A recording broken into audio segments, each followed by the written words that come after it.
you? Spawn.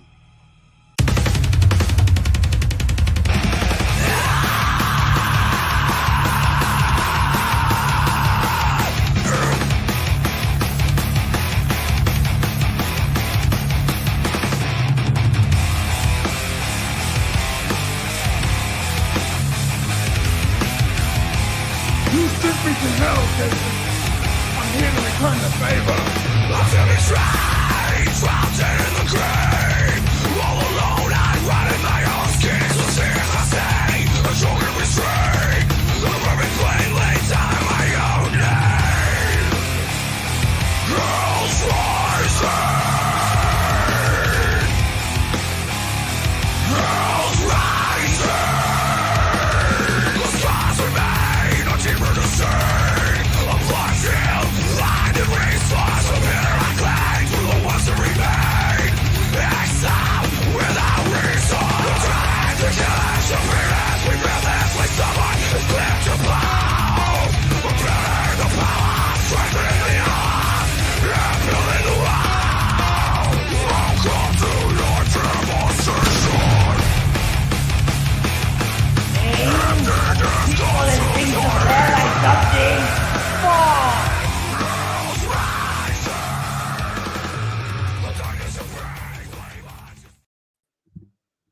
What is going on, everybody? Welcome back to the Spawn Review, episode 29. We keep on pumping these out. Way more consistent this year in 2025. I like it. What's going on, everybody? We got the Gooch joining us. How's it going, brother? What's up? I'm good. It's freezing cold out here, and yeah, I'm trying to stay warm, but I'm good, brother. I'm good. Spawn, let's do this. Yeah, that should warm you up, right? You know, and fire stuff. Oh, No, yeah. We got Zach with us. How's it going, Zach? I'm doing pretty good, but Jay, if you're cold over there, my bro, put a jacket on. He's got a hoodie on. If he puts a jacket on, it'll cost a tariff. Oh shit! You dipshit, Zach. No. We also have Paul joining us. What's going on, brother? How are you, man? I'm pretty good. Excited for Spawn. Excited for the next issue to come out, but ready to dive in on Gunslinger. Oh yeah, that new issue should be dropping this week, or is it next week? I think it's this week. Next week. We went through this last week, I believe, and we threw out a date, and I forgot it since then. But I am looking forward to 361 very much so. But tonight we're going to be diving into Deadly Tales of the Gunslinger Spawn number 1, or the Gunslinger Spawn number 1, which I thought was kind of interesting for a story, a style of book that's not really my cup of tea. I actually enjoyed it, so I'm interested to see what you guys think. But before we do, I'm going to hit the chat and say hey to everybody. We do have Dennis Kelly is in the house. He was number 1 for a change, so shout out to you. You're number 1. Great to see you, brother. Thank you for being here. We also have Hail the Lore coming in at number 2. Good to see you, brother. And Mark Penguin coming in at number 3. We also have Rick Sailors here with a member chat. Says, oh, you became... Why are they... Okay, Rick always gets kicked out of being a member. That's what YouTube algorithm, dude. That's what's happened to everybody. It's just... because Rick is one of my longest running members, and he keeps having to come back and that's crazy. That's crazy. We got Paul in the house. Hey, Paul, how's it going? Oh, hey. We got Pizza here as well. Great to see you. Member of the channel, Cosmic Studios, is in the house. What are you doing up? Oh my God! I'm sorry! I can't stop coming! I'm sorry! Oh, it feels so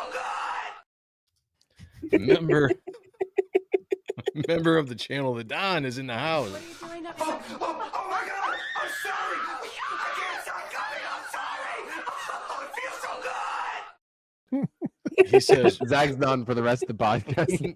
yeah, he's done. just watch him go.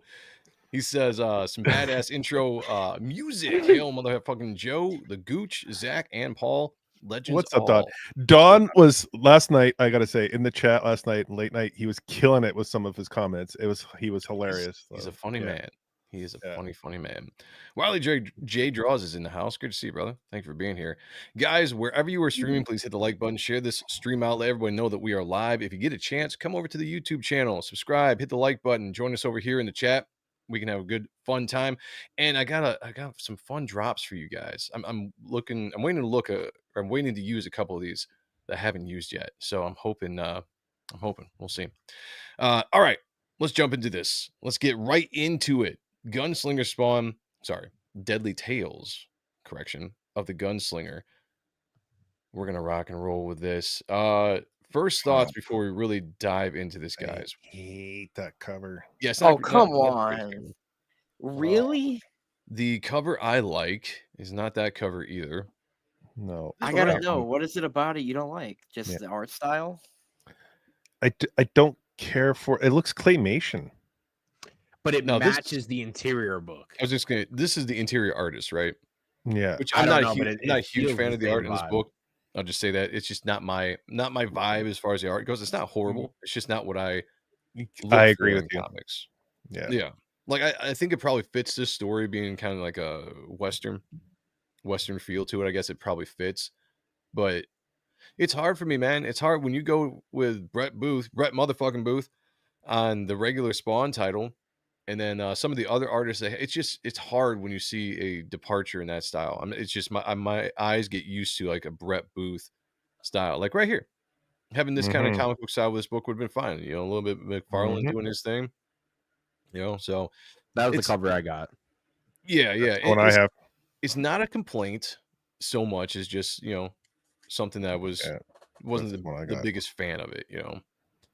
Gunslinger, Tales of the Deadly Tales of the Gunslinger, script and plot by Jimmy Palmiotti, art by Patrick Reynolds, letters, of course, by Tom Orzechowski, who does some sound effects that the Gooch hates, and it continues in this book as well. So I'm sure we'll dive into that. Thank you. All right, before we get into the actual story, first thoughts, starting with the Gooch, what did you think of this book so far? Were you excited to read it? Did it change your mind at all once you actually got in there? Well, Palmiotti, I was curious to see how he does as a lead writer for a book. I was curious what kind of art style they were going to do for this book. And the the art style, it's not awful. I don't. It actually kind of fits the Western style, the old Western vibe. It does fit that. I'm just not a fan of it, but I get what they're trying to capture. The writing, too wordy. Like he over explains too much throughout this story, and there's times where you have to pull back as a writer and let the panels do the work, and he should know better, but like he overdoes it. And I think he's trying to be kind of Tarantino with this kind of story, if you know what I mean. And it just there's some pacing issues with it, and I think he could have edited it a little bit better. Well, you know, to me, it's always too much reading, you know, always too wordy. For a guy like me. Paul, what did you think of the overall story? You don't have to go into details because obviously we'll cover that, but like when the series was coming out, you know, whatever opinions you had before that, were they changed, or were they satisfied, or were they let down when you actually started diving into this story? Okay, I was definitely very excited for this. Out of like all the recent stuff that's dropped, excluding the main 4 books, this was the one I was most excited for because I really like Gunslinger. So I was going into it wanting a 50 out of 10. So that's already a problem, you know. But then right, yeah. I picked it up, I read through it, I thought it was mid, and then when I read it in digital, I thought the digital was a little clearer for me. I don't know, maybe if my print was a little different, but it made me understand it a little better. But I'm definitely gonna stick through it for a couple issues for sure. Yeah, I would say that I think the digital probably helped the style when it comes to the art and the colors. That's a problem. A little muddy when it comes to the print, right? But would you? That would be a big problem, though, if you're buying the physical copies, and if you're not getting the vibe that you're getting from the digital, then that it should. Right? Like when you see this right now, does it feel different? Like, does it look different? Like, I feel like Well, it looks yeah, different in my book. I mean, yeah, it does. But it's also bigger. It's enhanced. The colors are more vibrant. So yeah. Yeah. We got Twisted Dreams in the house as when Todd showed the horse cover, he was drawing this sick alien on a drawstring. Oh, nice. I didn't see that. But hey, dude, I've got something for you. Subject's notes. The extraction theory papers. Am I the only one who did the reading? Why doesn't it play the Subject's notes. The extraction theory papers. Am I the only one who did the reading? StreamYard's being weird? It's cutting some of these clips off real, but that's Oh, for yeah. you, man. You requested that last week, and I got you. There you go. Jeremiah Blackwell is in the house. Good evening, all. Hell yeah, good evening to you. Eric's here. This is after Jeremy Winston. This is Tobias Gunslinger. It is a drawn-out version of Gunslinger issue 13, which we'll get into. Yep. Tobias Gunslinger Spawn Origin. I thought that was kind of interesting because I actually did not know that until somebody brought it to my attention. Because, again, I haven't read all of Gunslinger. I looked at all the art. So, Zach, what did you think of this book? I know this was something you were saying that you liked before we decided to read this. Well, yeah, like, I mean, when you're a mainstream comic reader, when you're reading like Marvel and DC, and that's kind of the majority of books you're reading, your brain is just expecting that other art is going to look like, the Marvel method kind of way, and like the Marvel or DC way. And when I started reading into indie comics, obviously each artist had their very distinct styles, like Rob Schrab for the Disposable Assassin. So I've gotten used to like all kinds of styles instead of like when I was younger and I was like, no, if it's not this way, I can't read it. I liked this style. I thought this was actually pretty cool to see. And I really liked the story. It was like before when we were talking about Gunslinger's Brett Booth run, I was saying that, I wish that, when I bought the book, I was expecting more of a Western longevity story. Yeah, that's right. And yeah, he was just on Earth. With this, I get that, and I really like it.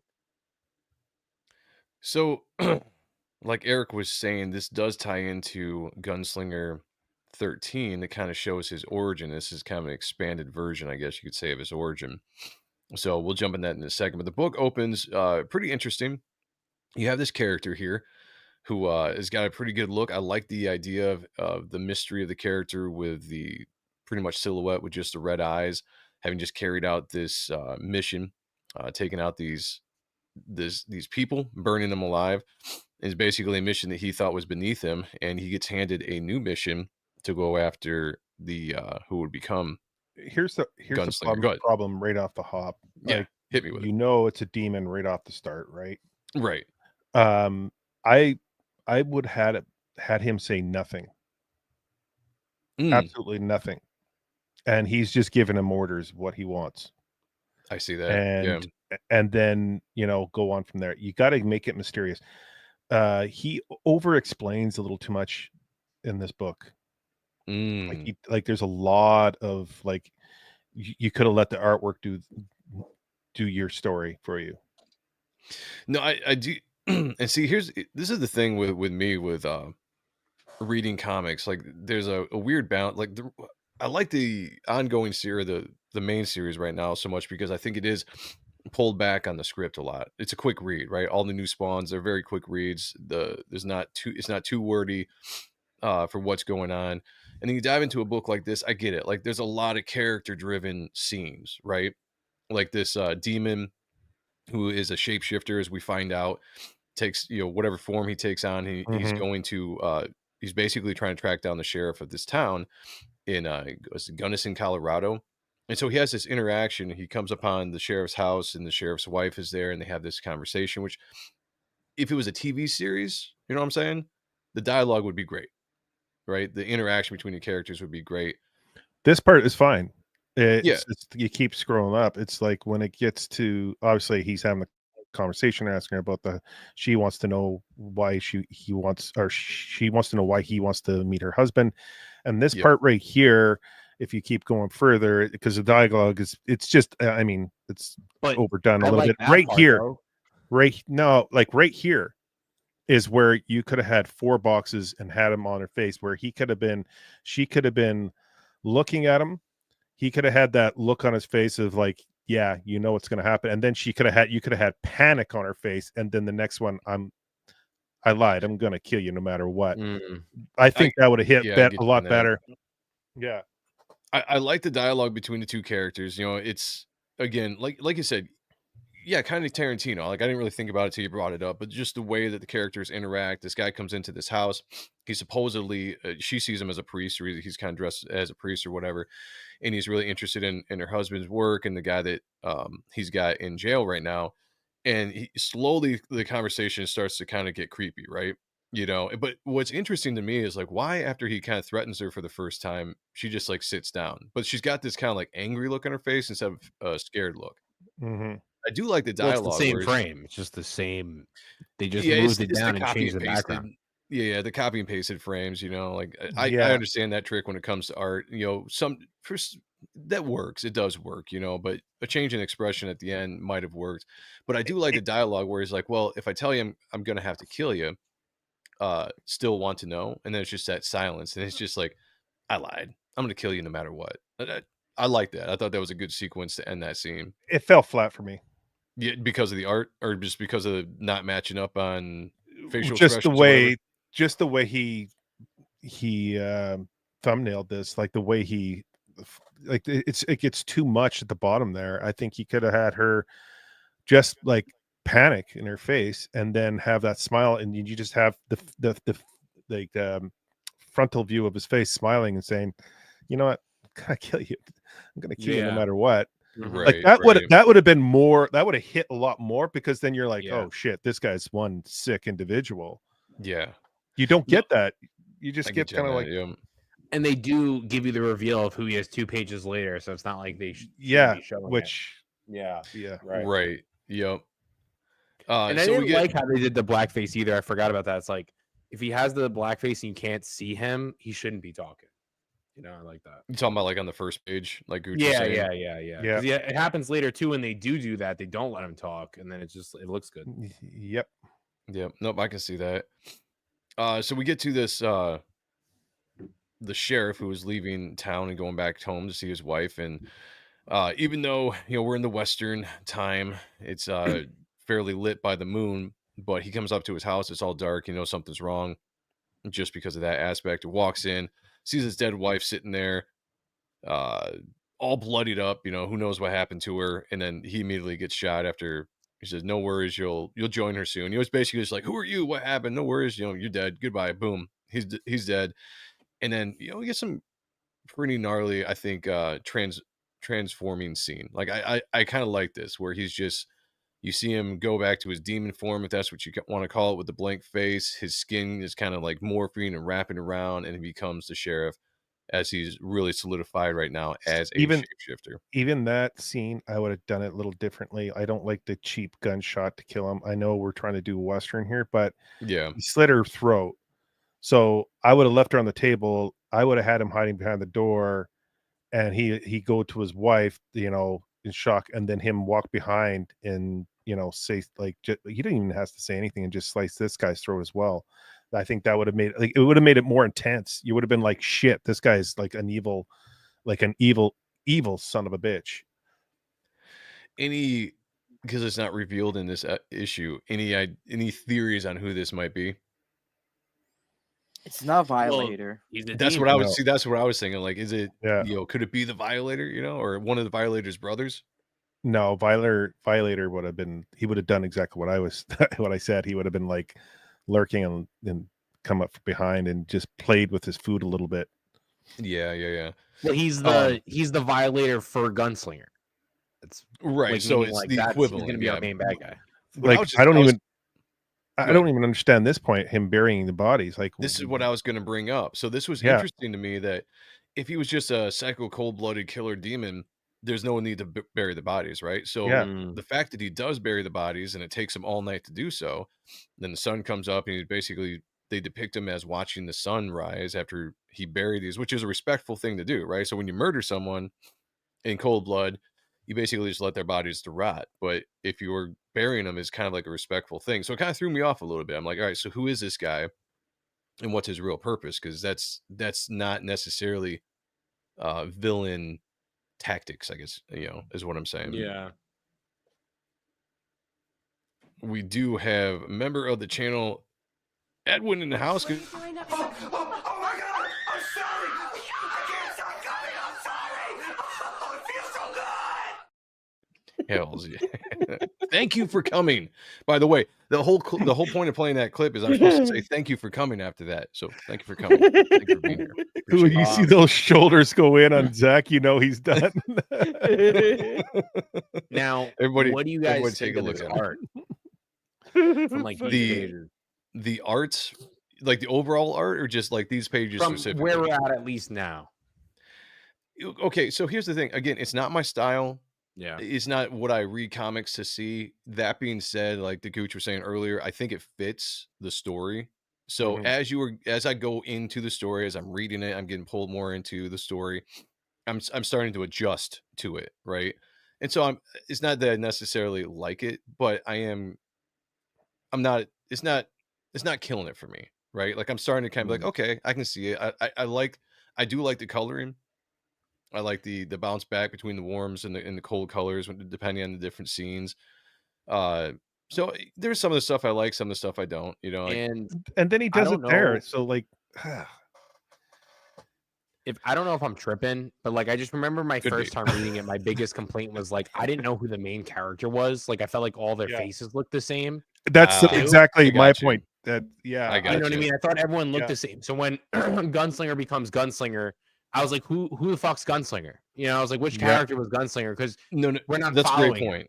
That's a great point. I mean? And we'll when we get to that, no, that's a great point, because I thought the same thing too. Because when I first flipped through this book and I didn't read it, I almost thought that the opening scene was Gunslinger, just because. Yeah, I think that's what I saying? read the first time doing this. I thought he was the guy. I don't know. Yeah. And so it takes a second, because I didn't realize this was like an origin story, the first out. And I didn't realize it was also a retelling of issue 13 of the regular series done by Brett Booth. We got Blue Boy Comics in the house. Says, hey, Joe, I got my copy of Reaper Destroyer. Great work. Look forward to the next one. Thank you, brother. Appreciate you. And thank you for coming back and hanging out in the stream. Eric's jumping out. Digital, though, it looks clearer. That's all I hate. Like, it just it looks different. He didn't come off of as a killer because he was disguised as a reverend. Well, he said he was a reverend. Yeah. So, yeah, I don't know. It's going to be interesting going forward in the series to see what his character is actually about, because it's interesting that he buried the couple after he killed them. But then, like Gooch said, he's walking through town. Somebody recognizes the sheriff because he's now in the form of the sheriff. And, well, I guess it's one of his deputies, I guess you could say, at the jail cell. And just brutal, cold blood, slits the throat, and lets this guy out, this Whitlock guy out, because he's got a mission for Whitlock to do. So it's I mean, so far in the story, like, I'm intrigued, like, because I've been trying to dive into these books more mind open about things, instead of being so judgmental when it comes to art, because I can be very judgmental when it comes to art. It can take me right out of the story, like I said before. So you're trying to be objective. I'm trying to be objective to the story, not usually, harp on the things that I would normally harp on with books like this. So when the story comes, like, at this point, I'm just like, okay, I'm intrigued. I'm interested. Like, that was the first, whatever you want, the opening act of the book, so to speak. And then we jump 2 months later. So, I mean, this mission, he sets this guy on. He basically is setting him up to go after Gunslinger, which I can't remember the name. What's his name in this book before he becomes Gunslinger? I'm horrible with names. I don't know. I just knew he was white boy now. Yeah. Well, they don't really give like who you talking about? The cowboy, the next page. Yeah, so Whitlock, he's been given a mission, and it's basically to go after. We don't get any names. We don't really get any names. Like, that's the thing. Maybe it's that's very the point. confusing. Maybe the next point. page he goes, at least tell us your name, and he goes, nobody. Oh, you talking about the actual Gunslinger when you get here? I was talking about, like, this Whitlock scene when he's getting this mission, because he breaks him out, this shape-shifting priest breaks him out of prison, breaks him out of jail, whatever you want to say. We don't know who he is. Right, and just sends him on a mission. At this point, you're thinking he's a bad guy, right? He's in jail, people know him, whatever. And he's basically paid to do. He's a hitman, right? There's there's no character depths in any of these. Like there's Do there's nothing to keep you invested in this book, really, like because you're bouncing from like so many characters in this book There's a lot of that characters. Yeah. you lose focus of the actual story. Mhm. There's an actual really good story there, but there's way too many characters that you have they're just fodder pretty much. So Yeah. you're just like, okay, next, and because you're just wanting to get to the end because it's just like you know where it's going. It's just like, okay, next. I will say when I was reading this book again, I liked the overall story. I didn't know it was an origin story, so it took me a second to adjust to that because I thought we were going to be jumping right into some gunslinger stuff, but in the Old West. So it took me a second to realize that this was Gunslinger, as now we see the star of the book comes in page whatever this is, 6 or something. But And again, go ahead. sorry, Joe, I didn't No, mean no, to you're fine. again, the time jumping, like it's really bad Yeah. pacing and editing 1 here. month Like, earlier. yeah. So yeah, we're jumping back here. Where am I? Where? Yeah, Yeah. exactly. Like I don't know who the characters are, and then now you're doing a time jump to another character Now, who I don't know. Like I think this page in this first part should have been the beginning, and I feel like it would have made a lot more sense if I you was started with Gunslinger, and then they're like, "Hey, we got this guy. You got to go fuck up," and it's like, "Okay, cool." I kind of thought the same thing too. Like this is kind of how I would have started the book. Mhm. You know, right on the hero, you know, especially when you're talking about westerns, right? You know, like a lot of times with the credits of a western, your focus is on like the lone hero as he's going across the plains as the credits are rolling. You know, you're wondering who this character is, and he comes up to whatever. And I thought this scene was very. I liked this scene because it reminded me absolutely of a spaghetti western, right?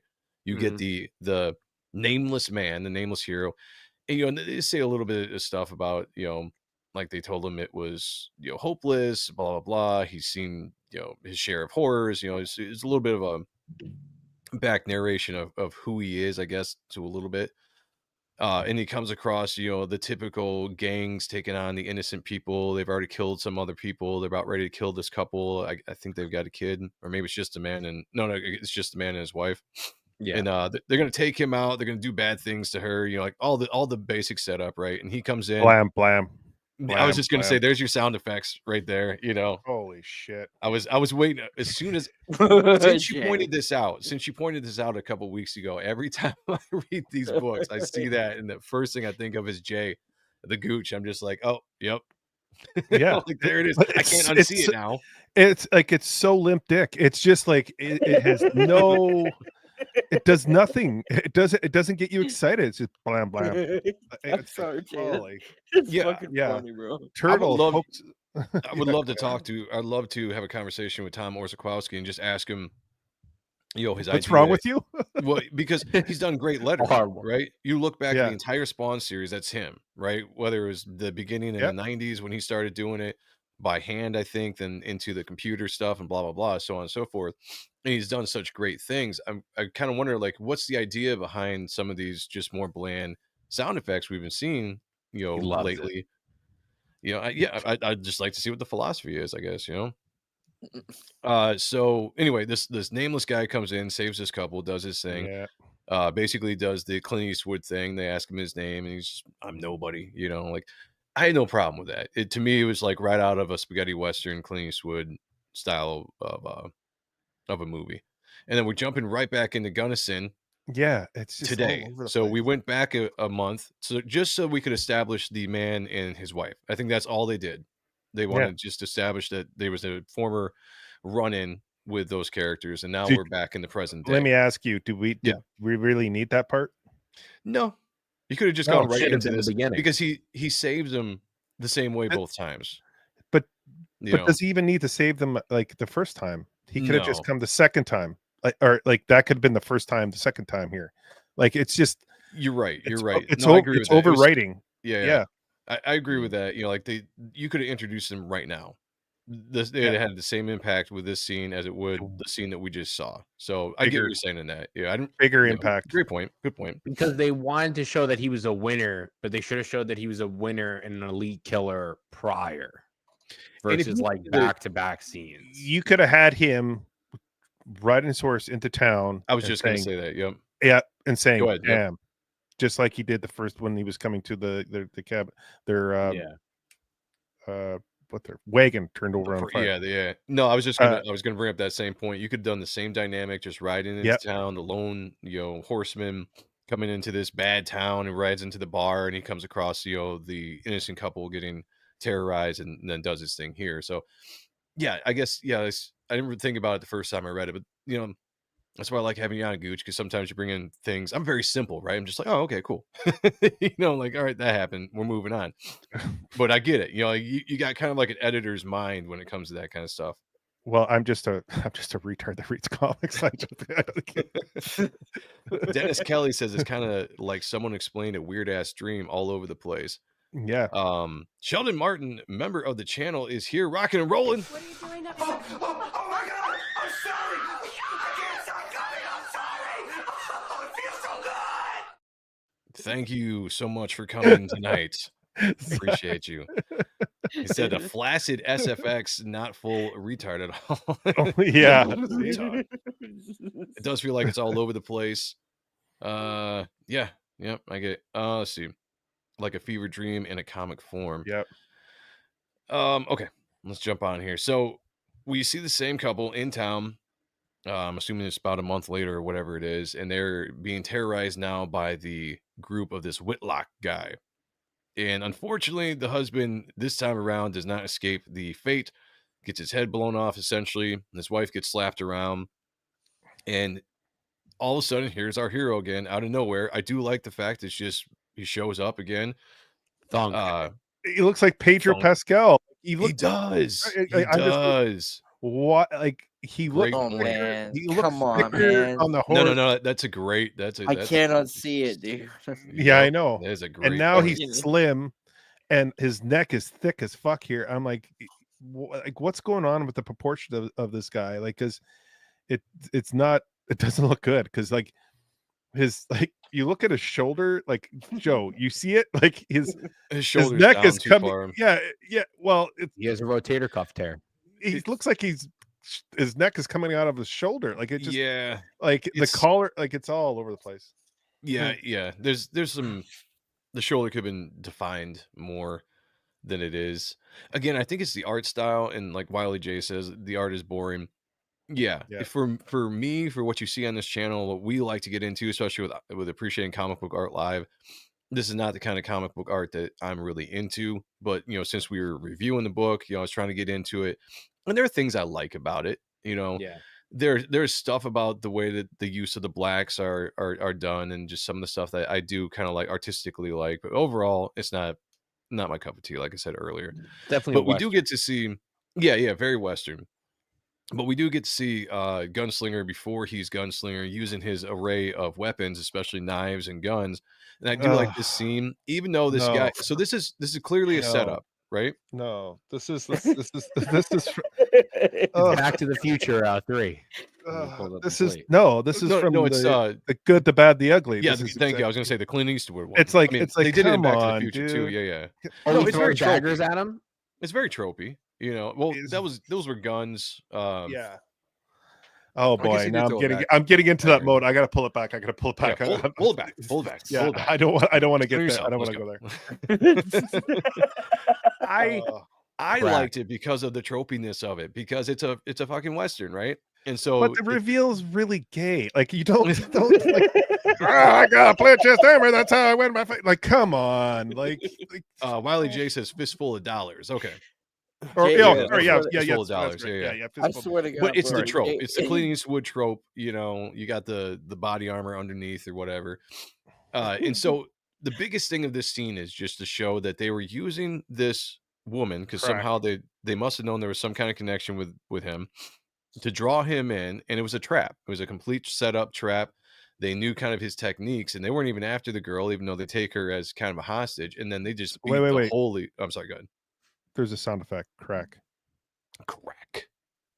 Not even spelled with a K. Properly. I didn't even know what you were talking about, because I thought somebody on the mic was saying it. And you're like, "Hold, wait a minute. No, hold up, wait a minute." We're not. Yeah, hold up. My boy be getting washed. They hyped him up to get washed. Dude, they beat the holy hell out of this dude. And this was the thing I didn't get. I was like, okay, I didn't expect that. But again, if this is playing off of Gunslinger Unforgiven? 13. Unforgiven here? When Oh, Clint from Eastwood? the Yeah. movie? Okay. And that Yeah. we've gotten into the issue 13 though recap, right? At this point. Or we're getting to it. I'd have to go back and look at issue Yeah, me 13, too. but I know we kind of do like they dive into issue 13, they kind of recap the flashback that they do in that comic, and then they build off of that. So I just want to respond to Wiley J. The yeah, armor reveal should have been a full body shot, not a close up. Yeah, and it should have been as the knives went, it should have had that ting. ting, You ting, know, ting. it just you didn't even have to like, oh, I got a body armor. Ha ha ha. Yeah, yeah. Yeah. No, like you could have just had ting ting, and the reader would have known that he's wearing some armor. Like, but this is like again over explaining, and then you're losing the reader, and you're like, we have intelligence, don't be condescending, just like, let the reader and the artwork flow. We're not Yeah. getting that. I do agree there's too many mid shots, and maybe it's the style of story they're telling, maybe it's the style of art, I don't know, like for more dynamic art that I am as an artist and what I like, there's not enough different camera angles, Yep. pulled out shots, close ups, mid, and there's so many different things you could do with a story like this. If someone like Brett Booth was drawing, I'm sure it would be a lot different. Yep. Again, I had to overlook the art because it's not my thing, and just trying to get into the story so we could do the review. So basically, he's being held, right? They captured him. They did it for a reason. They went through the whole aspect of beating him all to hell, almost to the point of death, and then they're nursing him back to health. They're trying to get his strength back for what they need, for what they need him for. And then they tie him to a horse, and they just send him off into A demon the desert. horse. It does kind of look like a demon horse, doesn't it? No, it is a demon horse. It It is. is a It's the demon red horse? Oh, eye. okay. Yeah, it's a demon Yeah, horse. the red Did they eyes. say that? Did I miss it? Look at No, its because eyes. he Just feeds picked it. he feeds him like I think a rat or something later Yeah, he on. feeds it a rat. Yeah, but look at its eyes. Even on the Oh, lower okay, I panel missed too. that. After he gets dragged, it's red. Eyes are red. Okay. I guess, I kind of missed that. Good call. Yeah, he gets all fucked up. His nose is all like shaved off and going over cactuses and shit. And then his Basically horse, his horse ate him. I thought the cactuses was Amy. actually pretty funny because I was like, damn, dude, he's not having a good day. Even when he's carted off in the sands, he's like, dude, he's probably hoping, he's like, please just let it be sand. Please let it be sand. Oh, there's a cactus. Like, Oh, damn. cactus. There's a scorpion. Ouch. Just, Oh, that was a rattlesnake. God damn it. Okay, now here's something I didn't understand. Because we go through this whole sequence where he's, he kind of survives this, whatever this was. And they kind of show the aspect of him being able to control the animals, which is, we established last week, is one of Gunslinger's abilities. But he's not dead at this point, right? And This we I go think into he's close to dying. This part Okay. really screwed me up because I had to go back and read it because this is a flashback of how he got those powers to begin with, where he somehow woke up and he's kind of resurrected, like he got the soul of Gunslinger. But then I when I read it again, it was just kind of like, okay, they're just kind of losing us. Like I don't think they know what they're really doing at this point. They're just trying to fit a square peg in a hole. This was my thing, and I don't know. I don't claim to be an expert on Gunslinger, but I thought that to become a Spawn, you had to make some kind of deal, right? For your soul. It's a different Spawn. It's a different, yeah. So that he because this scene threw me off. If you're telling a quasi origin of the character, we're seeing how he becomes Spawn in this scene, where and they kind of explain Clearly, it comes he over has him. to He has be all this. awakened. So is this going back to, we're talking about the spirit of the Yeah. Gunslingers coming into this character now, even though it's the same spirit that was in issue 173 or whatever, Spawn, whatever it was, 175, whatever it was that his origin was, the same character we see pop up throughout the series. That John spirit what's John Henson and is the one now. There was Javi, and then there's because I think it's Javi now, right? Or did I that? think yeah, I think so. Yeah, Javi. Yeah. This is a different individual. So like it's kind of almost like they go through this ritual. Okay, so he's not because we saw him bleed, right?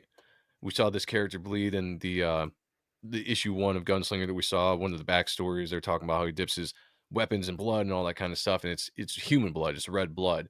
So the human character must not be exactly dead, but the spirit of the gunslinger is still able to possess him, I guess, in some way. And he transforms this new skin, as they kind of describe it in here, is the symbiote, as it's like kind of basically breaking out of him and everything and forming this gunslinger. I actually thought this scene was really cool.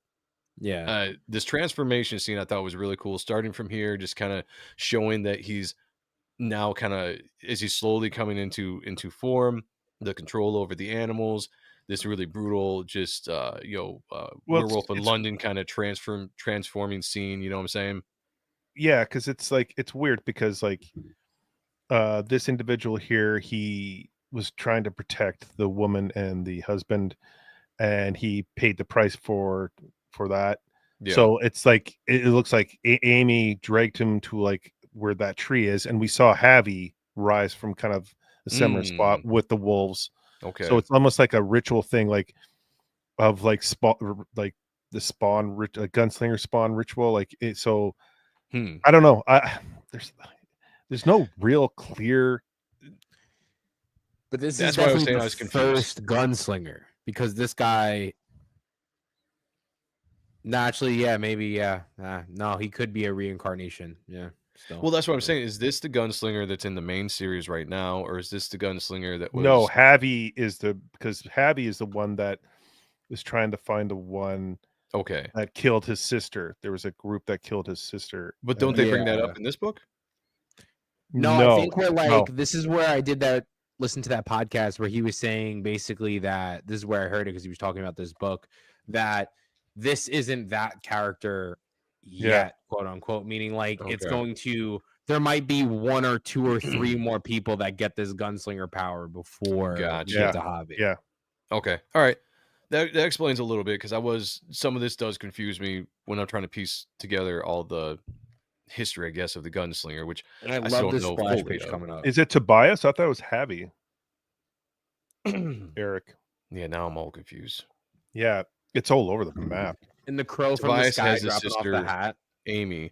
Well, because they okay, let's just go a little bit forward. Yeah, the crow is dropping off the hat I thought was really awesome. Like that was one of the things I was like, that's cool. That's a cool concept. And a shout out to the crow. Maybe a little nod and a wink. Okay. All right. Okay. So Javier is the current run. Okay. But he still has his past memory. He clearly doesn't have this memory, at least we don't think so. Yeah. He has snippets here and there. Okay. All right. Okay. Maybe that's it. Then maybe what comes up next is going to explain that, and you guys just filled in the pieces. Greetings, Timescales. How's it going, brother? Great to see you. Yes. So we get this, and the Don was asking earlier about if he has the word bubbles, and there they are. There's the traditional kind of Spawn like word bubbles that you got.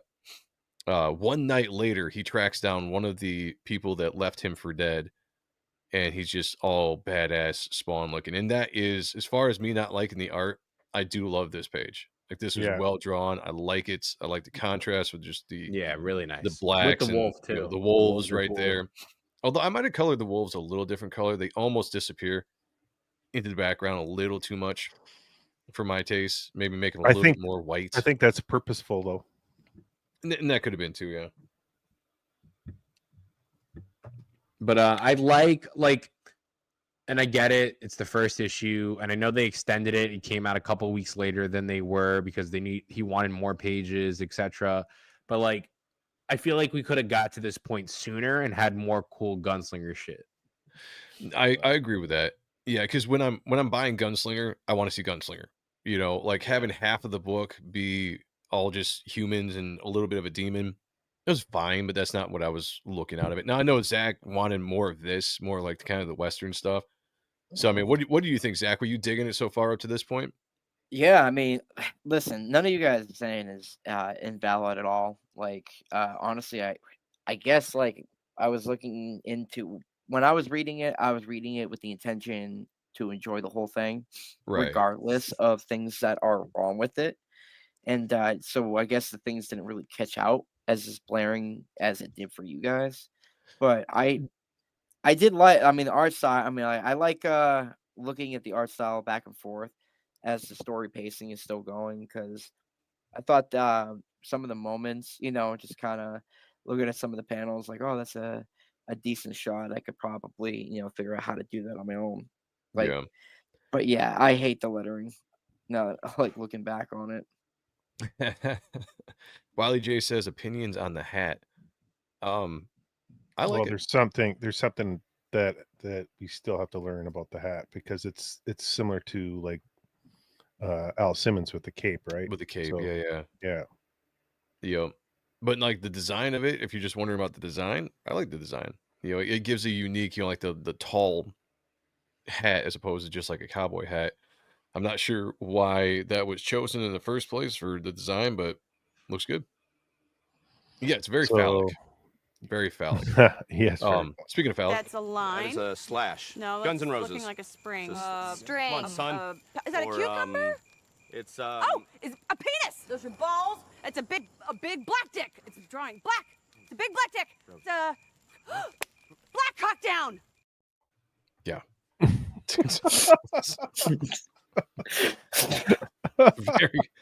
very phallic. All right. Yeah, he's got one of the lookouts, one of the scouts, and the dialogue. It's nothing that really standard pops. stuff. Yeah. Just he's interrogating the dude. Doing the Getting typical information.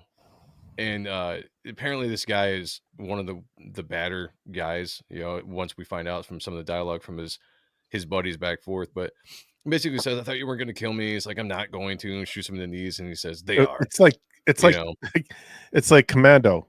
I thought you're not going to kill me, right? I lied. It's like no different than that. Yeah, it's like actually that would have been a better line. But we got it in the beginning, so there's no point. Yeah, that's true. That's true.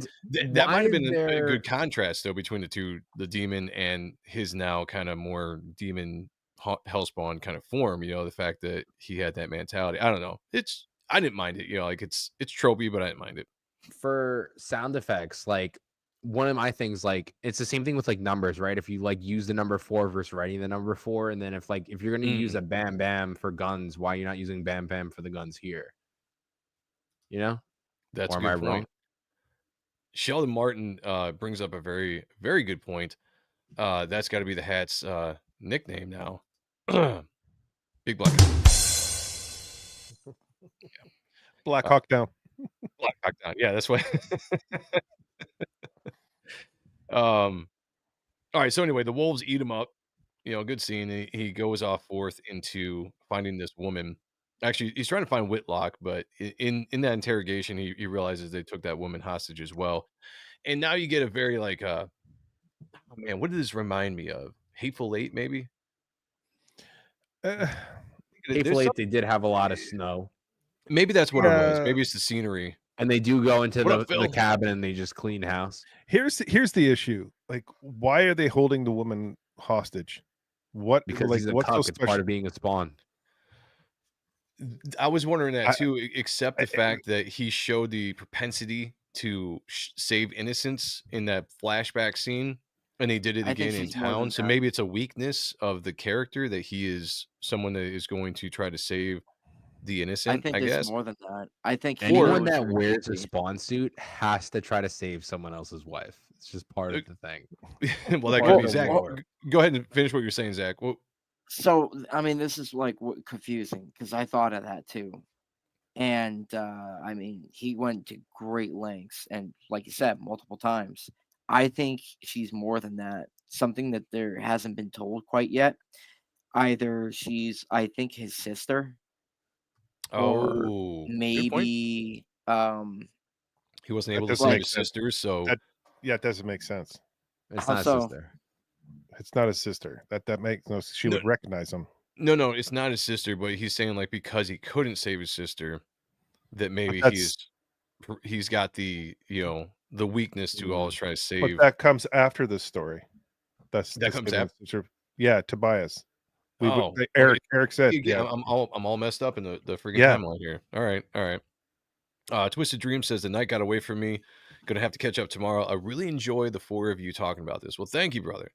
Thank you for Thanks. being here. We really appreciate you being in the chat and joining us. Definitely catch the rest of the show when you get a chance. This is one of my favorite streams to do. I really enjoy this with you guys. Oh yeah, Thank you, Gooch. Thank you, Gooch. You're Yes, welcome. thank you, Thank you. thank you, Gooch. Wow. You're welcome. So here we get the scene you guys were talking about earlier, where you establish like this demon horse, where this guy who is Tattoo. walking around, yeah, he's got a tattoo on his neck. He's walking around as the sheriff in the sheriff's skin, if that's what you want to call it, kills this rat to feed it to his demon horse. And he's basically saying that the guy that you all beat the shit and left for dead is coming, and be prepared. Not really telling him how and what form he's coming, but this Yeah. guy obviously has an idea, right? That he became the gunslinger. Well, no, Nobody he set it questions. up that way. He was Right, like, "Hey, you right, guys gotta exactly. do this. Setting it up. This Yeah. thing happens."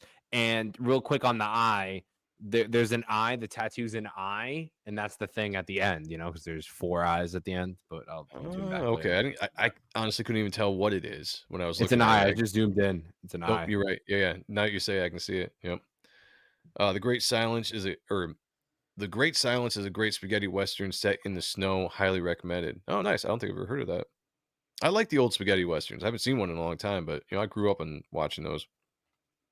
So he basically sets him up, and at the end, he's like, I'd be prepared to dance with the devil tonight.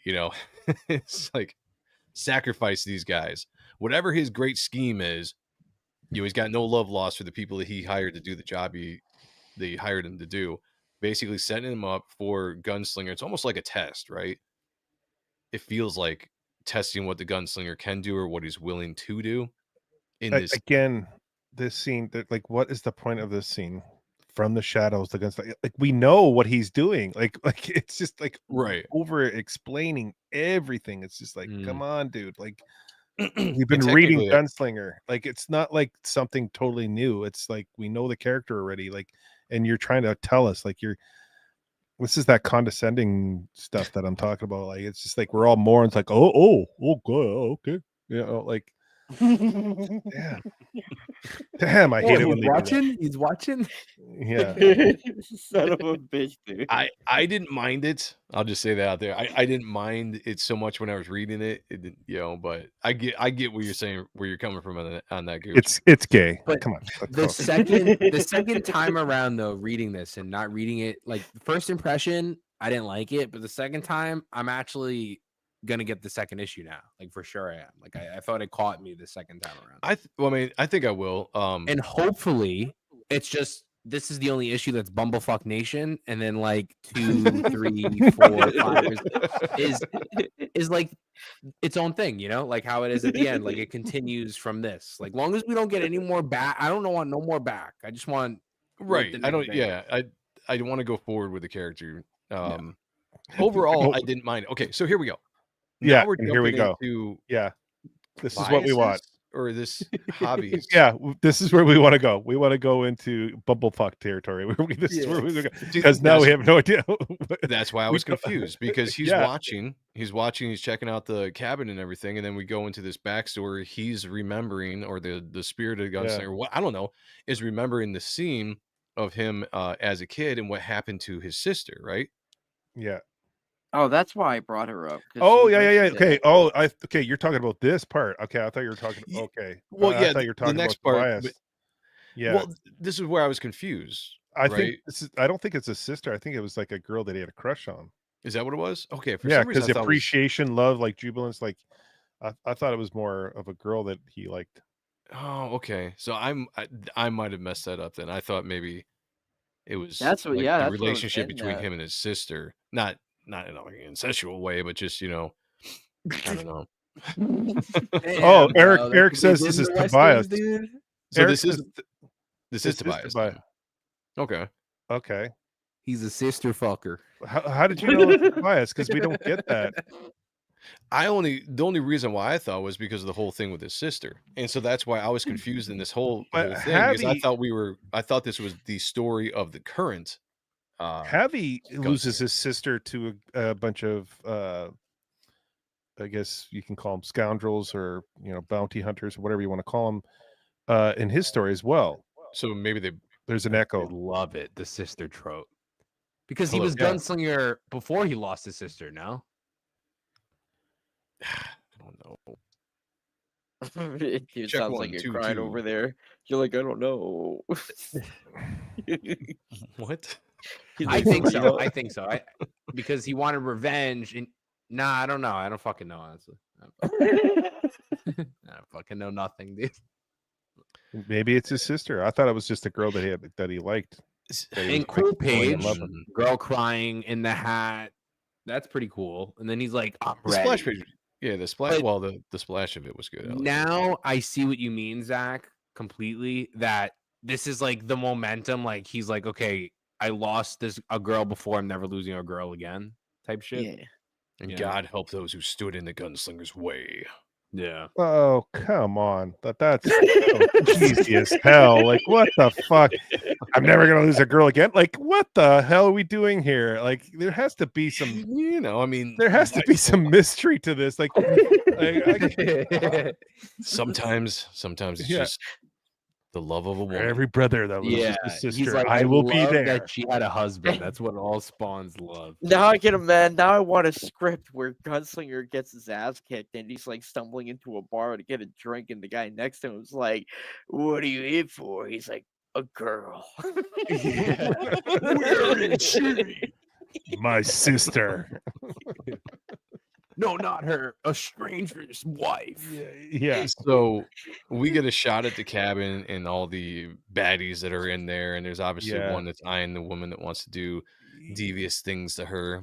as Yeah, is she's fairly they well wanna put out there. pass her around like a hockey puck. I guess I don't like It's heavily like, implied that she already has been by Why do we need to know one of the guys. Yes, I don't know why we need to know this. Like let's all get a piece there. I was like, what are we doing Yeah, here? they're gonna do like a 9-on-1 gang scene. Like, please Yeah, stop. yeah. My point is like, yes, I get it. Back in the day, probably.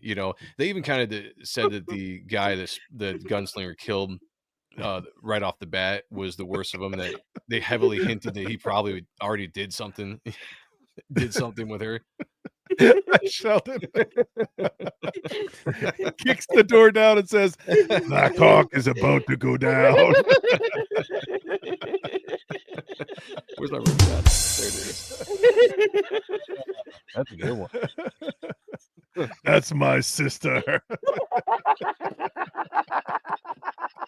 That's a line. That is a slash. No, Guns that's N' Roses. looking like a spring. Says, String. Come on, son. Is that a Or, cucumber?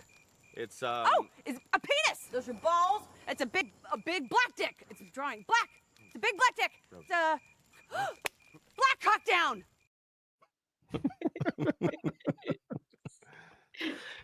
Okay. I'm fucking. You guys are killing me, bro. I'm trying so hard over here. I'm trying. Okay. You get this scene that was set up to be comical. Yeah, It was all like right. that old SNL skit of like Billy Crystal and Christopher Guest. They're talking about like if they're guards and they're walking down what's like the most painful way of doing things to themselves. So it's like it's so. This is really cheesy. Like this is like. Yeah, I was reading it and I was just like, all right, this is a whole page and a half of this conversation between these two guys of basically like, all right, if this guy was to do this, what would be the way he'd do it? Well, he'd probably kill us first, and then he'd do this. I'm like, well, he'd probably kill us first, and he'd go and do this instead. And it's them just talking as like, yeah, kills him first. And he basically does exactly like they said he's going to do. There's another echo. Where is it coming from? Zachariah. Zach, Can't is that be you me, again? bro? Don't do me dirty like this. Hold up. Damn, I just switched it over. Hold up. Come on, man. And try. How about now? Hello. Hello. Hello. No, Hello. there's no Hello echo. there. No, you fixed it, man. Okay. We got member of the channel, Yeah, Corey yeah. Barton in the house. Oh my God! I'm sorry! I can't stop coming! I'm sorry! Oh, it feels so good! Thank you for coming, brother. Appreciate you. As always. So basically, these two guys are like, he'd kill us first, and he'd bust through the door and take everybody else out, guns blazing, or whatever they say. And that's exactly what happens. He takes it. Yeah. He's basically like, right, and takes. They him out. walk out in the snow to watch. To be the guards. Yeah, and they turn around and face the cabin and not look out into the woods. Smart, very smart. Again, I think it was set up to be humorous. I get it, like, but it just, I don't know. You could have had it. But I like the gunslinger part. It's cool. It's worth it. Like, it's better than the guy in the navy blue scarf, with the wide neck. I like this guy. Yeah. I mean, the action's fine. He comes in. He's precision shooting, shoots his thumb. Blam blam. Shoots the dude's ear off through the Blam, neck. Yeah, see, blam. blam's there. Blam's there. Blam blam blam. But no blams when he's shooting earlier. Yeah. Blam all over the place. Blam it all. That last panel is sick. The one with the going through the side of the face, decapitating the head. That one's tough. Yeah. There's some decent art in this scene. It's gonna be so funny. Like, you bring the letter on the show, you're like, dude, how does it feel to fuck up panels in a comic? Dude, I would love to talk to Tom Orzechowski. I would love to have a conversation with him. But I just kind of wondered, be like, hey, what's your idea with these impact slanted sound effects you've been doing? Well, don't get him to do your book, because then you're going to be like, but he does thwack there in small font, which doesn't really resonate with the reader. He does thwack, but then on top, like prior, it's like people are getting their jaws shot off and everything, and there's nothing. It's just like, yeah, it's kind of interesting now when you're doing sound, because there was a point earlier in the book when he was blowing that dude's kneecaps off and there was no sound effects. So like where is the decision? When does it come through? Sometimes it's just overlooked. Like, even my letter, like, a guy shot a laser beam and he's like, pew. I'm like, it's not pew, it's fucking blam, dude. I just don't like the editing of this book at all. This next page is sick. That first panel close up, awesome. Yeah, so he wastes all these people. He gets Whitlock here at the very end. Basically, who the hell are you? And then he pulls his face back. And the whole point was the demon paid him already and was like, oh, he's gonna come looking for her. Like, right. And these guys thought they were all good, but the whole point was like the whole thing was a setup for Gunslinger to become Gunslinger. Yeah, I need to get a clip of the Gooch saying blam. I'll just play it every single time. Here's the thing, though. He pulls off his face and he says, "Remember me?" So cool. If I was to do on the ground, I'd be like, "I don't recognize you at all." Like, I can't. Green eyes? No, I don't remember. It's like, you don't look at all like the dude that we beat the shit out of. The guy from the Iron Maiden concert. Yeah. You recognize me. I mean, I like the concept of the scene. It's cool. We've seen it before in movies and comics before, where it's like "remember me" kind of thing, and I get it. But the way it's drawn, I'm just like, it doesn't look anything like he did the last time this guy saw him. Yeah, Tobias. Oh yeah, I remember you, buddy. Yeah, I remember you. Yeah. Yesterday. Hey, Tobias. But got that your aside. That aside, pretty good.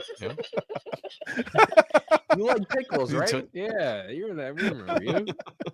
Got your nose. I thought it was funny because he literally got his nose. Yes. He's sorry, bro. You want it back? He's like, he says, "How is this possible?" He says, "You can ask the devil." Boom or blam. And the point of this too, which is what's different with this Gunslinger, is the mask is his skin. That's his right. Yeah, I thought that was interesting. Yeah. Then he pulls it back on, it goes back to his face. Versus like if he Spawn rips it off, it's like, it's like Batman, like symbiote material. Why the inner monologue here? Like, Gunslinger looks around the room, Deadman. We see it. Why do you have to write it out? Like, we see what's fucking happening. Like, this is something I've noticed even in the main book. They do a lot of narration, like you're reading a book, right? There's a narrator, which is a technique. It doesn't happen very often, and I don't mind it in the main book. But I hate it. Like, you even hate it in the main book. it's done better in the main book, but this is like like it's just like we're all retarded and we need to be explained every little finer detail. It's like Yeah. too much. Yeah. It's No, I funny get you on because that. it's funny you say that because all the early Spawn comics were like that. Yes. It's been a theme of Spawn comics for the most part. It's just kind of the way that they do it. It's Todd's writing before, it's very narrative. I'd have to read more to Frank Miller's stuff. I don't know if it's like that, but I feel like Todd is very influenced by Frank, right? When it comes to But, writing, or at least he but was back you in the notice day. Todd not doing it much when Brett Booth is with that art, because you're seeing all the actions, you're seeing the the kind of like physical, I guess the physical dialogue, I guess you could say, that's happening. The reader's following along with the story. That's what you should have in a comic. You shouldn't have to rely on words to tell a story. It should be visual, and then No, I agree with the you. dialogue. Yeah. Eric says Tobias is the past Deadly Tales. Tobias takes possession of a human host, Javi's body, for a current run of Gunslinger comics. I hope this helps with the timeline. Okay, that That makes sense. that does help. Yeah, Yes, that thanks, does help. Eric. Man, sound effects really are horrible. Yes, I will give a shout out though, Tom Orzechowski. Very I good don't think letters. this I is just Tobias. don't. This No, isn't Tobias. What you think this is? You think this So, is Hobby? like I said, I heard him talk on a podcast. I listened to the whole thing. It was like an hour, and he was basically saying this isn't. He's not like the next jump isn't Javi, is what he was kind of saying. Like that was the vibe I caught. So you think this is before Tobias? I think they do this as long as they can until they kill him, and then the next issue somebody else. great. More sound effects. So like they'll go issue 15, issue 20 is this guy's whole arc, and then maybe when they want to pick it back up, they kill him, or even issue 50, and then it's like, hey, it's someone new. Because he basically said that, it's not, they're going to go somewhere else because they never revealed this guy's name yet. He has no name. He says, I got no name. Okay, right, he's nobody. Because they don't want to give that away yet, but I feel like he just slipped up and said it. So that's I guess my vibe. We'll find out. I guess we'll keep reading. We'll find out. But he takes care of this woman, shows her kindness. Puts a coat on her because it's cold. And just out of nowhere, she just says, "It's you, isn't it?" I don't know how she got that from just seeing this, suited up dude in the Old West, but from when we were attacked, and then again when those men killed my husband in town, you're not gonna hurt. And then she goes, "You're not gonna hurt me, are you?" Says, "No, I didn't think so." I don't know. It's that there was a movie like that before where no, It's Roland Deschain is the character. The gunslinger is Roland Deschain. Yeah, the last gunslinger from Stephen King's Dark Tower series. Oh, but that's a different. No, in Deadly Tales of the Gunslinger Spawn refers to the version of the character. The last gunslinger from Stephen King's Dark series, who's been imbued with the powers of Spawn, characters from the Image Comics universe, essentially creating a hybrid being with. So, would they do a crossover with Stephen King's Dark Tower? I have no idea. Interesting. Well, wrapping up this book, he saves this woman, goes out on this thing, runs into the sheriff, demon shapeshifter, and all that saving was for naught because a precision shot right past Gunslinger's head, right through his coat. Direct headshot to this woman, killing her dead, cold dead, done. And then he's confronted with this dude. Said it's more fun when you get to thinking. So small here. It's more fun when you get to thinking they've been saved and all is good in the world, and all is good in the world. It is natural to think saving her was a waste of time. Hey. Fuck, I'm not gonna try to read. It's too small on the screen. Anyway, he mocks him. He basically mocks him. It says Jeremy Winston actually is the character. Now I'm all confused. Yeah, now I'm all confused. Gunslinger Spawn was originally a Caucasian man named Jeremy Winston who lived in the 1800s, which is the book we're reading. However, Winston inhabited the body of a dead man named Javier Sanchez in Spawn 308 after being time warped into present day. So where did Tobias come I was from? gonna say where? Huh. Well, I don't know. I don't know. I'm thoroughly confused at this point. They're So we get probably into doing it. this on purpose. Like they can't. There's no way it's convoluted like that. I mean, Like, it there's could got be to a be a mystery, reason right? for it. A build-up mystery. You know, maybe we're supposed to be put into the dark about things. Yeah, I could see that. You know, who knows? I just know that I'm trying to put the pieces together. Issue 13 Gunslinger. Right. So you're right. Right. So this is playing off of issue 13 Gunslinger. That's a great point. Yeah, I didn't read it. I got to read it. So I'm going to read that next. But the Yeah, whole point is you should know, like, not should know, but like it should be a good retelling in a sense. So I wonder how it does look in 13 if it looks similar. We'll have to go back and look at it and see what it is. Blam, blam, blam. Ha, ha, ha, But there's ha, no ha. reference. And then That's ends. the thing. He didn't even end the ha ha ha ha with an A. It is H. Ha ha ha. Yeah. So he confronts this character confronts him. They exchange some fire. He blows this guy up, and then all of a sudden, dude rips into two and reveals. Look at that rip! Oh my god! Rip. No, it's rip. I think these things look really cool. It's not even rip. It's like rip. Cool designs. I do like the designs. It says, come on, boy. Let's see what you got.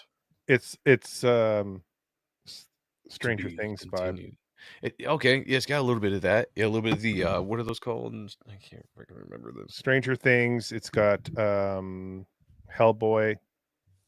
Yeah, but what are the demon characters in that called from the first season? Oh, I can't remember. It's a Dungeon and Dragons term. Yeah. I can't remember. You know, I don't know. Yeah. But I mean, that's it. That's Deadly Tales of Gunslinger 1. Overall, even though we've been kind of Rat City. Look at that. There you go. Even though we've been kind of roasting it a little bit, I actually enjoyed it for just what it is. Issue 2 is already out. Came out this or last month in 2025. So, I mean, I don't know. I mean, check it out if you guys like it. I'll probably still be picking it up because overall, I did enjoy it. The Demogorgon, that's what it is. Yeah, Demogorgon. Yeah. Sorry, I shouldn't be on the show. I keep like really taking these things apart. That's hey, difference of opinions. That's why we have you on the show. You know, like I want because everybody there is a story there. Opinion. Yeah, there's a really good story there. Opinion. He overdoes it with. There's a lot of lettering. There's like all the lettering is, but yeah, I can the dialogue. The lettering. But I can overlook the sound effects. The dialogue, the writing, it's like it's overdone. I should have let the artwork tell a lot of it on its own. Yeah, there and it needs to be edited better because that looked. It's the pacing. It's all over the map, and you get lost as a casual reader. You would get lost real fast. I got lost, and I was trying, and I have knowledge on like some of the stuff, and I was just like, "What the hell's going on here?" I like had to read it again, and it's just like, and then the third time tonight, just doing it now, it's just like, there's no character depth in this one. Well, that was kind of it for me. Like I got a little lost, and with not knowing the full history of the Gunslinger, it would have been nice to be filled in a little bit more. But like the bouncing around and stuff, you know, I don't know. We'll see. We'll see where it goes. I mean, overall as a story, I enjoyed it for what it was. You know, again, I don't mind some of the tropey stuff when you dive into books like this, when you're doing tropey westerns or you know scenes like that. Like it's fine. It doesn't bother me that much. Overall, I have to, if I'm judging the book, I have to judge it truthfully as far as the overall aspect of the book. Didn't like the art. There's a lot of things about the art that bother me. The story was good. You know, for the first time out, I was intrigued enough to say like, hey, I'll check it out. Check the second one out. So I would give it and be generous. I'm gonna give it a 7 out of 10. Whoa. Yeah, okay. That's what I'm gonna do. 7 out of 10. Come to me last. Paul, we'll go to you. So first time I read it, I went in really excited and I was really confused. I didn't know who the characters were and what was going on. I did enjoy the part where Gunslinger took over. I thought that was strong, but excluding that, I was lost. Reading it again on digital, I thought the digital read a lot better, and maybe it's because my iPad's like the brightness or whatever, but it read better for me. I'm definitely gonna pick up issue 2, but just grading on this issue, a first issue, all that stuff, 5 out of 10. Ooh, okay. Zach. But I will be grabbing issue 2, and if it we'll be too. goes where I think it, Yeah. even though it's a 5, it gave me enough belief to try the next one. Zach, what are you thinking? I give it a 7 out of 10. Really liked the artwork, and it's a different style. I thought it was really fitting. So that the story, it's a typical Western story is how I took it. So obviously there is some issues, like can't argue that no matter what, because it's like right there. I give it a 7 out of 10. I didn't even know that was a direct reference to issue 13. If that was the case, they should have put something in the book, like text-wise, like picking up from issue 13, the memory, or they should have done that. Like, and this is same thing I've said before on Spawn streams. You don't know where the fuck to continue when it's Spawn, because something will be referenced in that issue, and you know damn well it's going to be in a different title. You just don't know which one. So, all right, hold on a second. For the Gooch doing this, I need to. Okay. All right, we're good. Go for it. What do you got? It's bloody raw. Okay, so there was a lot of issues from the get-go, especially with the time jumping throughout a book. It like your comics should flow nicely, and we didn't have that. No character depth. We get introduced to a stranger that we have no idea who he is. We should get at least a name. So because if you're a Spawn reader, you should have that reference, just like Zach said. So either issue 13 or a name for the character. So if it is Tobias, then we know it's Tobias. If it's Jeremy, we know it's Jeremy, because they say when I read it up, the original like Gunslinger was Jeremy Winston. That was the original. Okay. So like, and he went on to Javi, but he's saying Tobias. So is Tobias like before Jeremy? But then when I look it up, it says Jeremy's original. So now we're already confused. There's a lack of character depth. I'm not invested in any of these characters at all. There's a lot of these characters are just cannon fodder. So I'm just like, you're kind of just flipping through. There's a lot of added scenes into the story, which they don't need to be there. The editing is very, very poorly done. I'm sorry to say that. Again, way too much over explaining, way too much dialogue. Let the artwork do it. As much as the artwork doesn't sit with me, but I get the artwork for that style of book. Like I appreciate it because it's a Western. So I didn't hate it. I just like, okay, this is, it works pretty much. Yeah. So for me, this book for a number one, if you're reading the physical copy and you're confused, that's not good as a reader. So I would say 2.5 out of 10. Oh, nice. No, on a score though. It's not on a score. Are you gonna pick up the next one? I don't know if I'm going to pick up any other Spawn books anymore, because like it seems like the writing for these books are so poor. Like they're getting really poor. See, here's the thing that Thomas usually does, at least in the main book, put a lot of editor's notes in there. So it's interesting that it wasn't done in this. I'm sorry to cut you off, Gooch. Go ahead.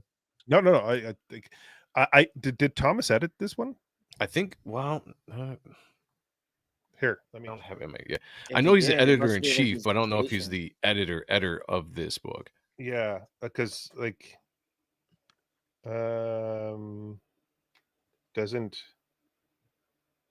doesn't really say. He just says editor in chief. Yeah. Yeah, so, no editor. So I guess he's the editor. Either like I'm hate to say this, but I think they were just trusting Paul with this, Palmiotti. Palmiotti, sorry, Jimmy. And you need to edit. So yeah, a 2.5 out of 10 for me. This is a horrible number one intro for a Gunslinger Deadly Tales. He says he has the scripts to 11 of them already. Well, that's good, but your writing's like I understand the story. There's a story there. There's a plot there. I understand that. It's the sprinkles that you need to work on there, Jimmy, because like it's not working. Like you're oversaturating the pages with your words, and you need to pull back a little bit, and you need to let the reader just enjoy the artwork and the flow of the story and stop jumping around, because now you're losing and you need character depth. That is like, if you have zero character depth, then you don't have a story. That's the number one rule, and these guys are not doing that. We got that rat shit city. You got that in this book, and you were getting it like so. That's the issue with comics. That's why they're failing. Steve says, working late night, so I'll catch you guys on the replay, but I just wanted to give you guys a like to support. Keep up the great work. Well, thank you, Steve. Appreciate you very, very much. Before we get out of here, though, I thought it was interesting. I wanted to bring this up. So this is Gunslinger 13. Let me see if I can get this ad out of here. Sad. I love the style way more. I'll just bring it bigger, and then who cares about the ads? Like I want to see what this is like. Okay, it's probably as big as I can get it for some reason. Oh, that's what you said. That's what I was just gonna say. Damn it! I was actually ran right into that one. Okay, so this is Gunslinger 13. This is towards the end of the book, but this is the scene specifically with the dragging of. Okay, yes. So I remember this now. But that's Javi though, like Javi, or is that Tobias? And then he goes into Javi. Let's see. I can't remember. We go from this scene. Javi, yeah, Javier. Yes, so this is Javier. Javier. Yeah, it's waiting for a long time to exact punishment in the year 1860.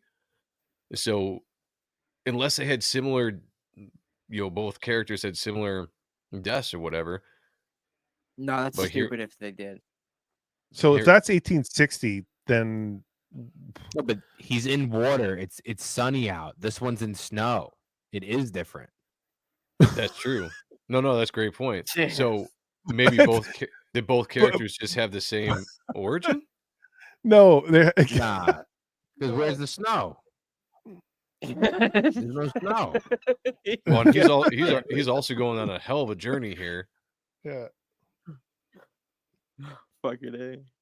He's like, dude's like, nah, one was in the snow, fucking the crazy. other was Okay, in the sun. here's the scene. Here's the scene with the wife and the dude. Yeah, this is it. This is the retelling. So that's Javi and his sister. Yeah, that's the one that's the story that we got originally. Well, that's that dude's wife though, because he says okay. Eric says that's Tobias. Yeah, he said, "Hey, that's my wife." So this is what we just saw in Deadly Tales #1. It's just a retelling of this right here. Yeah. Okay. Story. Okay. So we're why seeing did all we get this. It again? Yeah. So there he goes. He shows up with his knives. Oh, it's to be continued. So maybe there's a backstory in the next issue. But how do we get Javier? See, man, I'm fucking like. That's what I mean. You're confusing your audience. Let's go to 14 here. Yeah, I'm confused as fuck now. I'm even more confused now. Looking at so this is two people, like because on Google it says that Gunslinger Spawn was originally a Caucasian man named Jeremy Winston who lived in the 1800s. However, Winston inhabited the body of a dead man named Javier Sanchez in Spawn 308 after being time warped into the present day. So where's Tobias fit in all this? I don't So know. fucking because this is Spawn 14, and this is the story. This is the same thing. Gets the shit kicked out of him. Yep, dragged off by the horse. I always thought that was Javier. Yeah, that's Javier because like he comes back. What the fuck, dude? And it's like that same Gunslinger. Yeah. So go back up. Just like let's. So why is it a retelling? Why is there Javier's snow? can't grasp Javier. what's happening. He says, "Yeah, Javier can't grasp." So that's Javier. So where's Tobias come from? I'm But so where's the fucking snow? confused. It's a beautiful summer day out in this book. And there he is. Comes Gunslinger. Yeah, and there's the crows. So it's just, it's the same thing. I don't know. Javier is a both have vessel the in the same future. exact thing? Tobias is the original body in the past. That makes no sense to me. Nobody's Am I- calling himself am Javier. So, but okay, so Eric, are you saying that the consciousness? But that doesn't make any sense either, because if he's Yeah. remembering, Yeah. unless Javier is remembering Tobias, No, Javier is going and Fuck, killing the dude. bloodline of the guys that killed his sister. That I know Okay. for a fact. yeah, I'm straight confused. I appreciate you trying to help out, Eric. I'm still confused. Yeah. I'm still confused. Yeah, with all Eric, this. thank you so much, brother. Like, Yeah, I do appreciate that, but I'm I don't know still what to not. say. Yeah, I'm still not getting. all I it. can say it was a 2.5, the first book. That's all I can say. That's Sorry, crazy. not sorry. I just like Hey, you want an honest- objective opinion. honest I'm gonna give it to opinions you. honest opinions on the show. You know, it's called the Spawn Review. We've got multiple different people on the panel with different opinions and different thought processes when it comes to the books, so you get honest opinions in here.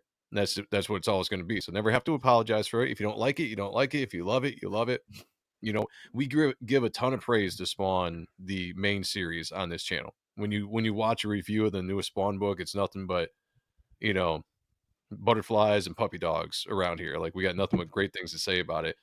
We're going to be honest about some of the other stuff. It's just, it is what it is. You know, feelings can't get hurt. It's comics.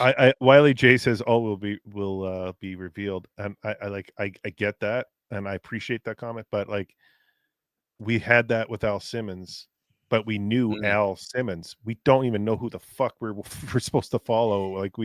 Like that's the problem. Like it's like this isn't Lost. This is Spawn. Like we're like we need to at least have something to hang our hats on and you know invest in. Like it's just No, it's I'm interested in going forward. I'll probably check out issue 2 because they've got me with the story as far as like, it's like you said, the story and the plot is there.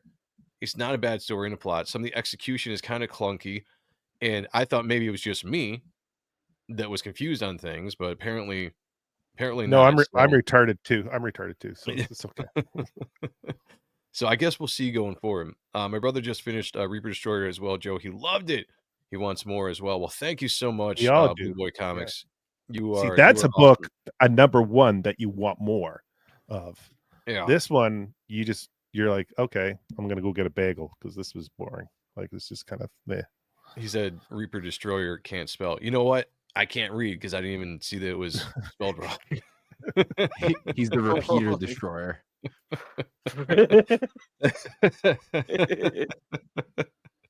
No, thank you so much, Blue Boy. I appreciate it. Eric says this all happened because of Spawn 301. Well, yeah, as far as like That doesn't add up. No, Well, Yeah, because that doesn't. Yeah, exactly. that doesn't add up. You don't. But wasn't you that don't when he give pulled those all fucking- the spawns in, right? Was it No, after but 3? like the fucking all right. So Gunslinger Spawn Talk came about out in like issue 170, like 160, somewhere around that gap, right? And then 176. yeah, 176, right? So he comes in that first appearance. That's a different character, understandably. So like, you're telling me like somewhere in the 1800s we had like 3 spawns and they all have the same fucking origin. Kind of what And it you seems can't like. and you can't tell me how to differentiate one from the other. Like, I don't know, man. I thought the fact that this was referenced in issue 13 actually just kind of like glass shatters it for me a little bit. Honestly, I don't I'm think they know confused. what they're doing with Gunslinger. His background. That's what I think. It's almost like too many cooks in the kitchen. It seems like, unless Yep. they bring it all together, and if they do, kudos, and I'll give them kudos if they find a way to bring this all together and do a crescendo. Crescendo. But It's at like this James. point, but at that point, you already lost everybody. Like the most Yeah, majority it's like of people James who Gunn catch on. with DCU. You've lost everyone. Got another Yeah, echo. don't be talking about lazy Superman like that. Lazy eye Superman. Yeah, That. he shoots lasers like everywhere. Like he's just Poor innocent lady's gonna get robbed. Yeah. In the film. yeah. How does Zach keep getting an echo? That's what I want to know. He's got pixelation or something. Like there's an explanation. Did you not listen to James Gunn talk about it? What? What? Oh. What? Okay. Zach, you got an Fantastic echo. Four trailer tomorrow. Oh, goody. I'm gonna unmute him for a second. I was actually gonna say I'm gonna be back for the Ronan Joe show at Thursday 8. There's a ton of trailers dropping this week. Fantastic Four, Jurassic, whatever it's called now, I'm not sure. Kingdom Come or whatever it is. Final Fantasy or Final Fantasy, Final Destination 7. There's a ton of stuff dropping this week that's gonna be interesting. We're gonna talk about it on Thursday. Before we get out of here, though, a bunch of creators on the show. We have Paul with Project. I always pronounce it wrong. I can't. Naosis, but you pronounce it right. Tell me what it's about. Project Naosis, done I 9 did it right, successful yes. Kickstarters, 2 successful Indiegogos. This is our second chance for Project Naosis episode 5. We just funded the Kickstarter, ended December 28th. Hells yes. I printed the books. The books are coming next week. You are guaranteed your stuff as soon as this campaign ends. All the Kickstarter backers are going to be, I'm going to be sending out all that stuff in the next week or two.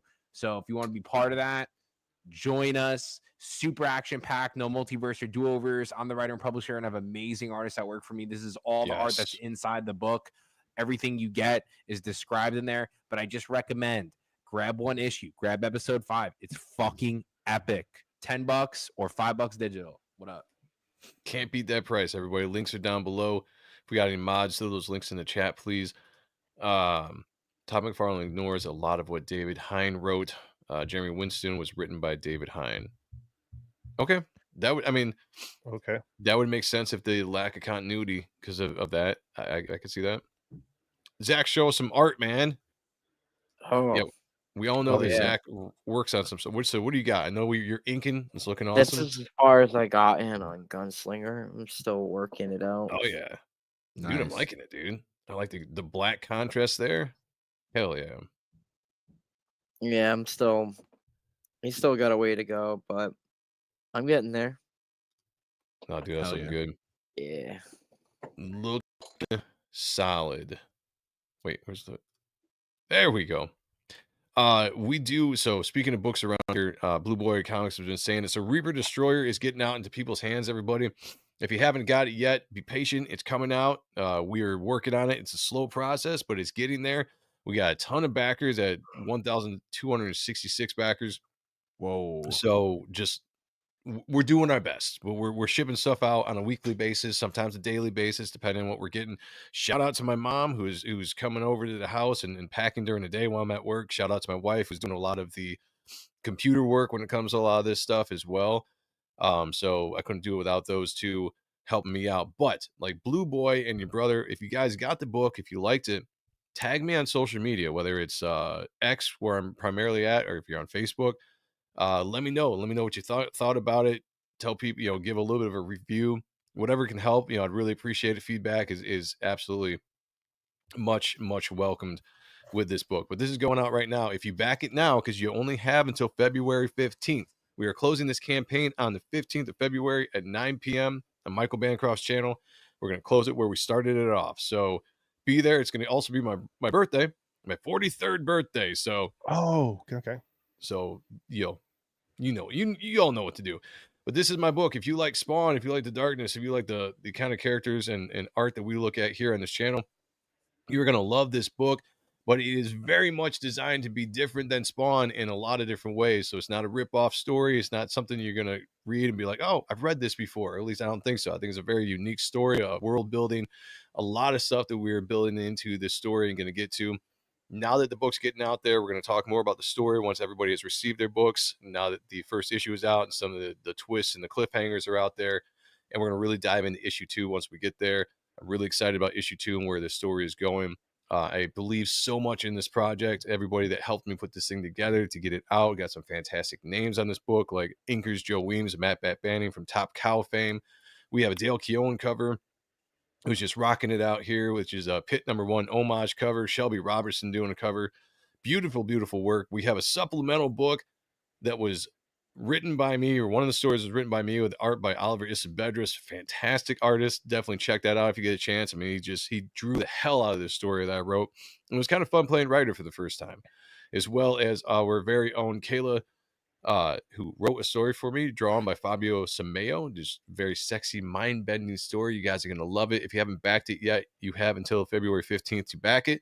Plus, your wait will be a lot less than the people that backed it on opening night. So I appreciate everybody, all the backers out there that have stuck with me the entire time. The patience that you've showed with this project has been absolutely amazing, and I can't thank you all enough. So pick it up. Links are down below. Before we get out of here, Gooch, the busiest man in showbiz, as I will say, the busiest man in streaming. What do you got going on? Because I know you got stuff going on. Yeah, I this week I have episode 7 of Primal tomorrow night at 10 o'clock Eastern. Wednesday, yes, we are doing it. We're doing Umpire Strikes Back at 8:30 Eastern. We're going to be reviewing that. Thursday, we do Kaiju number 8, episode 5. That one's been a lot of blast. And then Turning Guccianese on Friday night at 10 o'clock Eastern on that time. And then, of course, Late Night with Gooch, which is Late Night with Gooch and Gang, which has become a thing. It's it is. Great show. We had a great show last night. A lot of fun. Swing by, check us. Check me out. And check me out. And just doing the grind, trying to build this channel, try to build something special, and reviewing a lot of the animation Tuesday to Thursday called the animation block. And Fridays and Sundays are just, going over the pulp culture, news throughout the week and having fun with it. So you were doing the Lord's work, my friend. And if everybody doesn't know, it's only been, how long has it been that how fast did you get to 20K subs? Okay. My 1 year was at December 14th, and it's like almost 14 months, and I'm at 24,100 something. Fucking just think about that for a second, everybody. Yeah. Think about that for like the amazing aspect of 1 year, 1.5 years or whatever that you just said, going from small channel all the way to 20-some thousand subs. That is impressive. That's impressive. I had a vision. Zach was there for the ride. Zach has been a big part of the channel. Love having him on there, especially on Tuesdays and Thursdays. And he's been kicking ass with the art. We are going to do an art auction, another one in March sometime. So swing on by for that. Buy a piece of art from Zach. He's got some killer pieces there. And I'm surprised people haven't bought anything from him yet. But I understand, like January, just after Christmas. So yeah, it's been a roller coaster ride. I have a lot store for the new year. I'm looking forward to it. I'm excited. I hang out with a lot of really good people, like my buddy right over here. Couldn't do it without this guy. He knew the plan from the get-go, and and this guy down here has been on the show. So yeah, it's been great. Never doubted it for a second. Everybody check it out. Links are definitely down below. We got Blink Comics over on X. Says, where's the link to Reaper Destroyer? I did drop it in the comments here on the X, so hopefully you see that. But if not, just go to my page, my X page, and you'll be able to find the link there at the top, I believe, or at least somewhere on the page. So check it out. Again, February 15th is right around the corner. And it's gonna be all donezo after that. So all right, everybody, we are gonna get out of here. Thank you so much for a great show, showing up like you guys always do every Monday, checking out the Spawn review. Again, the Ronan Joe show will be Thursday at 8. A lot of things to talk about from Thursday to Thursday that has happened, including a bunch of trailers that are going to drop over the next couple days. So we'll go over that and talk about what we think about that. So join us then, or join me then at 8 p.m. this Thursday. I will say this, as always. What the hell's my outro? I almost did it again where I didn't run an outro. Oh, well. Till I see you all again, I want you to wake up in the morning, okay? Wipe the dust, the sand out of your eyes. Walk to the bathroom. Drain the lizard, because we all have to pee when we get up in the morning, right? And it's something we have to do. Get that out of the way. Got to do a handstand to pee sometimes, because wash your hands. Let's be sanitary. Then look yourself in the mirror, all right, and picture me naked. I'll talk to y'all later. Peace. Are you Spawn?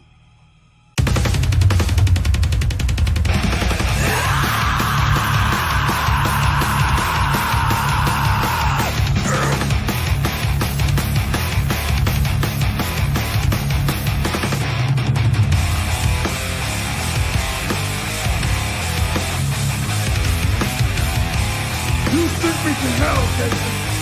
I'm here to return the favor. I'm feeling strange, trapped in the grave.